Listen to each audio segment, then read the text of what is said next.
The Pixel Remaster of Final Fantasy VI will be released in February.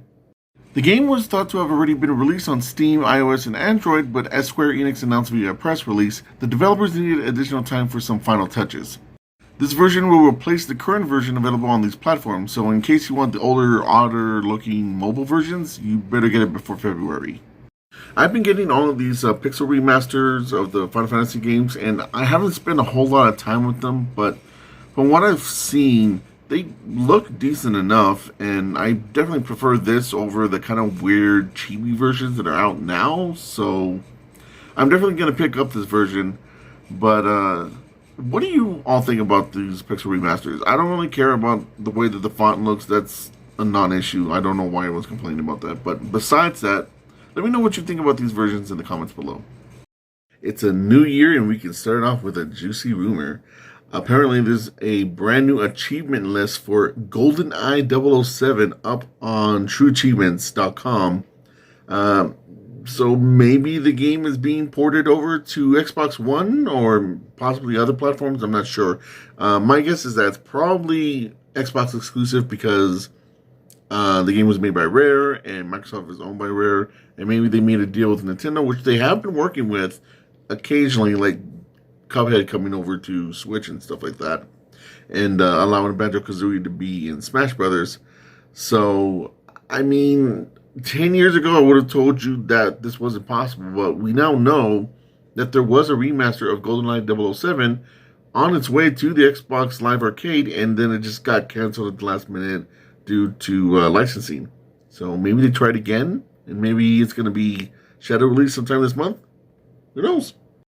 League of Legends developer Riot Games has settled its 2018 discrimination lawsuit for $100 million. The lawsuit was originally filed by former employees Melanie McCracken and Jess Negron, alleging discrimination and sexual harassment. The suit was then followed by inquiries by California state agencies as well as an expose by Kotaku about Riot Games' work culture. The lawsuit was originally settled in 2019 for $10 million, but the California's Department of Fair Employment and Housing intervened, saying the victims were entitled to up to $400 million. The new settlement will include current and former female employees from November 2014 to now. $80 million will go to the 2,300 eligible workers, and $20 million will go to the lawyers. Employees who started earlier and worked longer at the company will be entitled to more of the settlement. McCracken has already settled out of the suit for an undisclosed sum. The settlement will also include workplace policy reforms, including greater pay transparency and a required female or minority representation on employee selection panels. Riot Games will also be monitored by a third party for 3 years to oversee HR complaints and gender discrimination. The third party can recommend changes that the judge can enforce should they find these policy reforms unsatisfactory.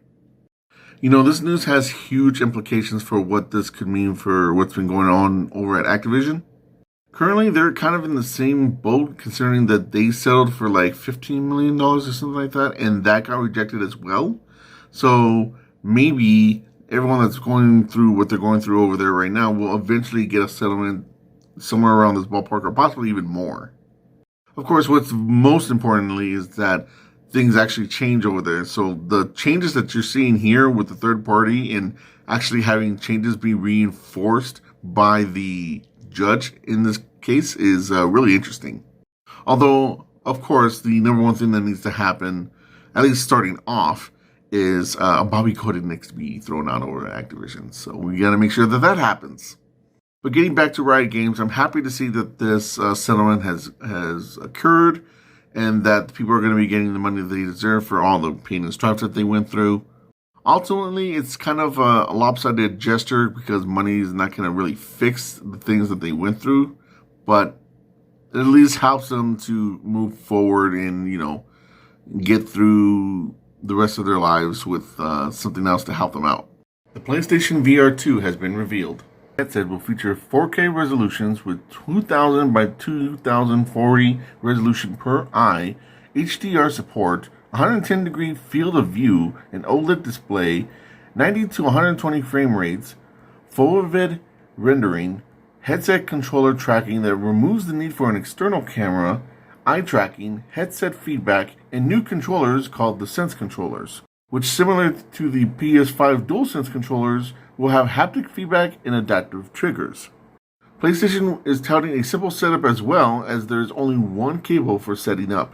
This sounds kind of like how the PlayStation VR probably should have been in the first place. I never got the original one. I do still actually want to, because I want to try VR something in my lifetime, and all the other VR options are too expensive for me. But it's glad to see that PlayStation is actually going to be sticking with VR. I thought they would have given up on it by now.